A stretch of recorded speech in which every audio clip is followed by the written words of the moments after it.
Hello friends, today I am gonna make for you something very special, and I have made thousands, and I literally mean thousands.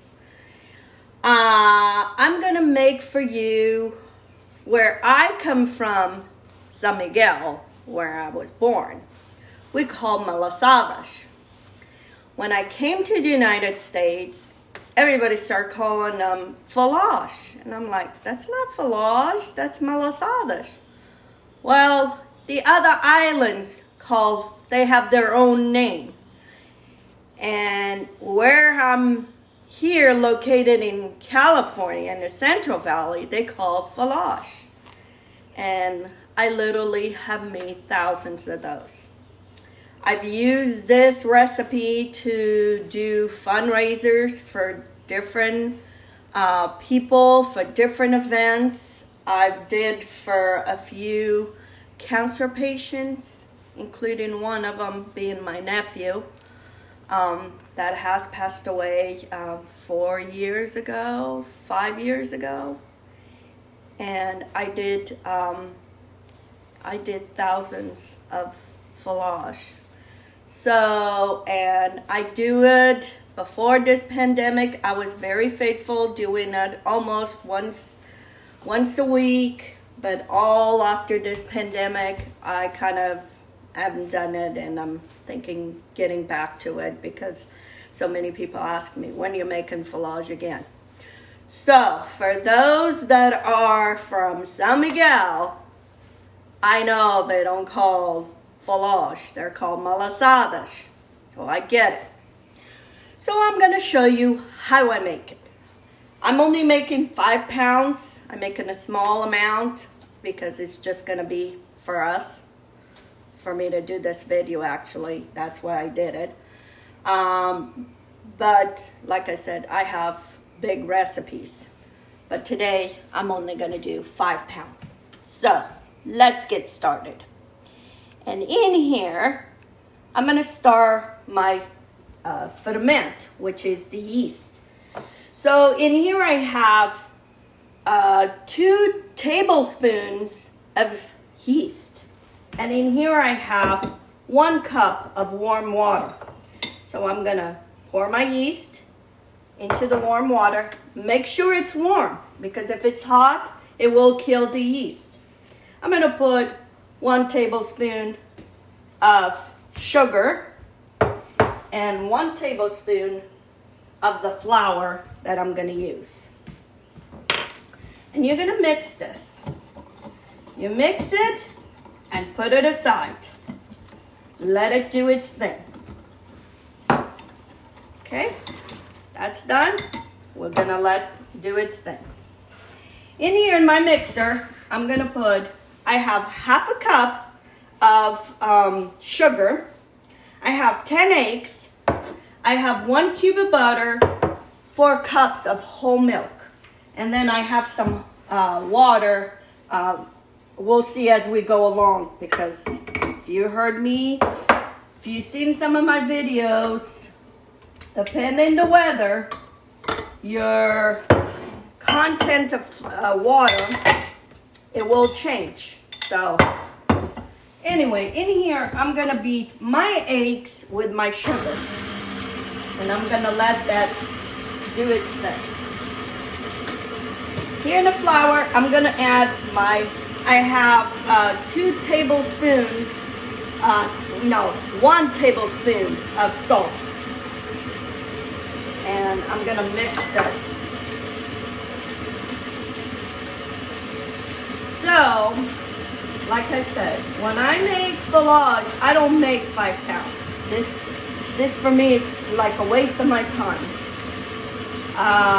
When I do between 40 to 50 pounds. That's one thing I'm known here in this area for, the big Falage, the big Malassadas. So I'm gonna let my mixer beat the eggs. Friends, my eggs are beaten. I don't always do this, but I had the mixer out. You don't have to beat them with a beater. I mean with a mixer or anything. I beat them by hand. I just make sure the yolks and are broken. So, but I had the mixer out, so I did that. My yeast, we know it's good. So it's all fermenting. Add my yeast. I had 1 cup of water into the butter so it can melt. So I'll make sure I mix this. And then my 4 cups of milk.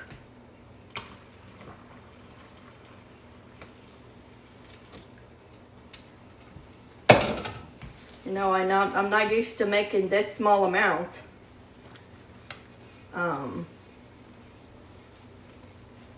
Probably should have hold on to some of the milk, because I usually do 10 pounds in this pan. But anyway, we'll see. If we need to add more flour, we add more flour. But I do it by hand because this is how we feel the consistency of the dough. So anyway, so when I do fundraisers doing Falage / Malassadas, I don't do everything by myself. It's like anything else. I have the whole community, the families, everybody kind of pinches in. I just organized it, get all the supplies, and what I do not use no machines. I do all the dough. I do all this by hand. I've done 4 fundraisers that we did 1,000 pounds of flour. That means there was 100 pans, and I didn't mix them all by hand. And like I said, that's it. This is all I do. So I make sure the flour's all combined, and now I'm gonna let it sit here and rest for 15 minutes. Then I'll come back and I'll check. Does it need more water? Is it a good consistency? Then we'll change from there. Okay, friends, it's been 10 minutes and I have to apologize to you because I did a mistake. I told you I don't know how to make small amounts of flour. All my ingredients were for 10 pounds. I wanted to only make 5 pounds, so I only count 5 pounds of flour. But all my other ingredients were for 10. So I had to add 10 more cups of flour in order to accommodate me. So I am making 10 pounds. Somebody's gonna be eating a lot of goulash today. So this is all I'm gonna do. And then what I did is I add 4 cups of warm water to it, and until I got the consistency that I wanted. And then I just let it rest. So now I'm just flipping and what we call give a hand. Just stretching a little bit of that dough, the gluten, and then it's gonna sit here until this doubles in size. So anyway, so much for me to start making a small amount. After I look, it's like something's not right here. Everything was for the 10 pounds. So anyway, so I'll make it 10 pounds. So I put a little bit of flour on top, and then I'm just gonna cover with some towels and let it rest here until this bowl is filled, and then I'll show you what we do next. Okay, friends, it's time to make my Falage / Malassadas. It's been about 1 hour, and actually this pan was full already. I punched it down and it came up again, but it took a whole hour, just enough for me to go for my walk. So now I'm gonna start making the flash. I have here a pot with some canola oil or vegetable oil. You do not use olive oil for this or any other oil because you don't want the flavor. And so now I'm gonna start frying my flash. And in here in this bowl, I have some oil, the same oil. And you wanna grab a little bit of the dough. And what I do is, I use my fingers, and in your fingers, you're using like tapping the dough. And that's how you stretch. When we were doing the flash for our fundraisers, that was one of the biggest things that we didn't have enough people. Nobody wanted to stretch. There was enough people for everything, but I don't know how to do it. It doesn't take a science. All you gotta do is kind of just let the dough do itself. You just kind of move the dough in your fingers and it does by itself. And like I said, I don't know how to make flash, small flash. All my flash are huge. I've tried to do small ones, but it just doesn't seem to happen. So when you eat my flash, it's gonna be a big flash. So I remember when we were kids, this is one time that my mom would do this. I mean, actually she would do more, but one time that is a tradition still to this day to the Portuguese is during Mardi Gras. During Mardi Gras, we always made malassadas.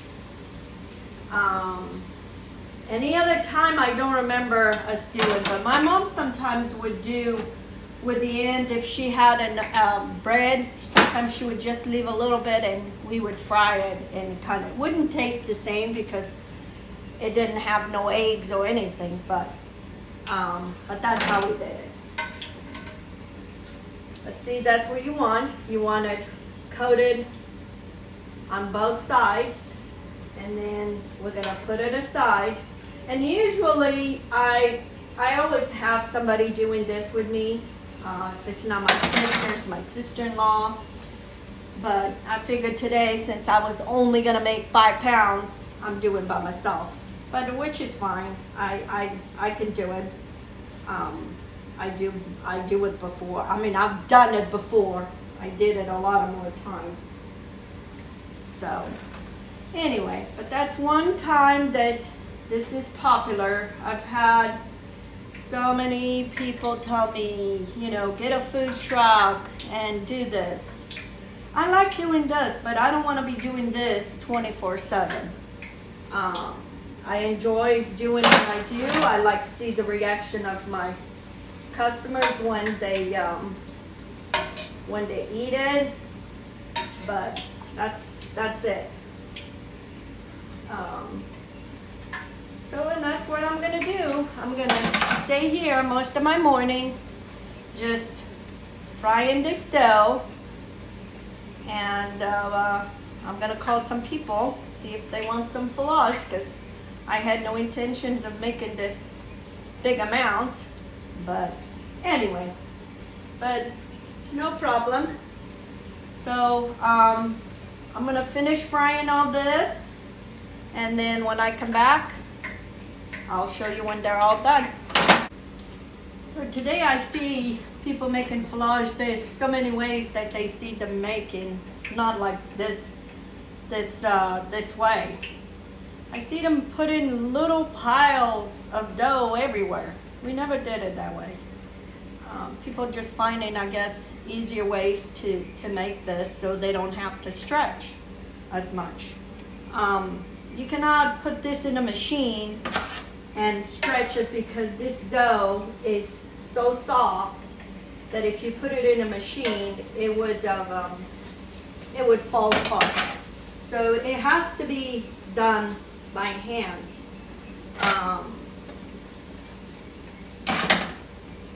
I remember growing up, I had one uncle, my dad's brother.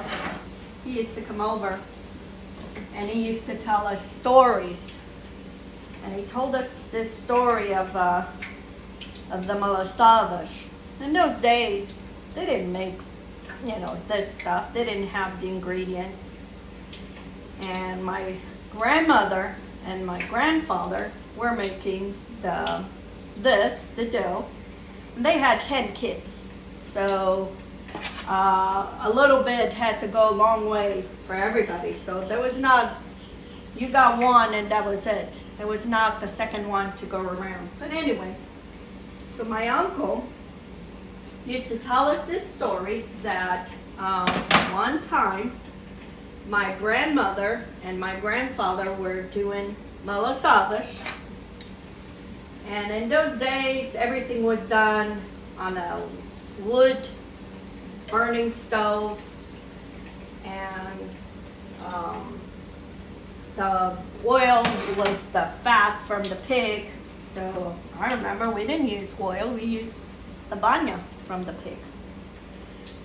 So my uncle used to tell us this story that when he was a kid, my grandmother had this wood burning stove where she cooked the bread, and it was on a wall. And so her and my grandfather were making flage. One was stretching, the other one was flipping. And my grandfather was putting the tray, it was inside this hole on this oven in the wall. Apparently that's how they've done it before, so the kids must have known. Well, this uncle, my Uncle Manuel, went inside the stove, that burned wood stove. There was no fire in it at the time. But he went inside, and my grandfather had the tray by the door. And he was inside eating the malassadas. So my grandfather looked, he goes, wow, we've been doing here a lot of them, but there's hardly any on the tray. Well, he kind of suspect that he had a mouse in a wooden oven. And what did he do? My grandfather takes the tray out and puts some fire at the door. My uncle was inside screaming. He never done it again. But I remember him telling us that story, and every time we make flowers, we always reminded, especially if I'm with my sister, we remember about that story that my uncle used to tell us about the flowers and him in the wooden burns oven eating the flowers or the malassadas, and my grandfather puts the fire. And those are things that it stays with you. I was very little, and I remember him telling us this story. So, this is very relaxing. And when you eat it, you don't just eat one. And for me, I like to eat them when they're hot. When they come out, then that's it. Some people like to eat them even, they put them in a freezer and then eat them for a couple days. I like mine hot, and that's it. But everybody's different. But anyway, so I got quite a bit still to do. I'm gonna finish all this, fry all this, and then I'll show you at the end. Here you see my flage frying. Here friends, this is what I have here of my flage or malassadas. And I have some happy customers that are gonna have some of my flage. And see how big they are? That's why they like and get my flush. And plus, because I didn't use a machine, my flush tomorrow will be still fresh and soft. If you use a machine, you overwork the dough and you stretch too much that gluten, that tomorrow they're like cardboard. But not these, because I did them by hand. There's people who didn't believe me that when I told them. That's why I do it by hand. And when they bought them, and the next day, they were just as fresh. And that's the reason. So anyway, so now I'm gonna sugar all these, and gonna give some to my friends, to my family, and I have a couple customers that are very happy. I just give them a call. They had asked before if I was gonna make any flush soon or any malassadas.